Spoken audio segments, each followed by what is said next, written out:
Moikka! Mä tein nyt varustepostauksen ja tää on mun ensimmäinen video ja tässä näistä tulee hanskat.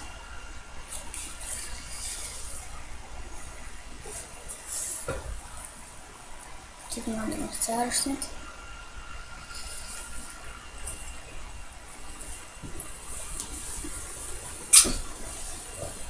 Ja nyt tähän aikaan niin mä käytän tällaista takkia.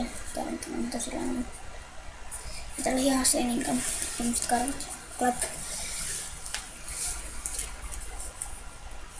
Ne kuukkaa viut täällä. Tämmöstä takkia mä käytän siis nyt.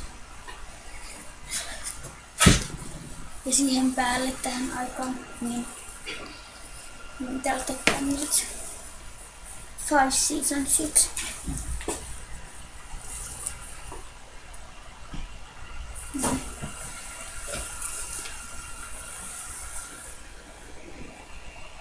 Se on siinä väärinpäin nyt.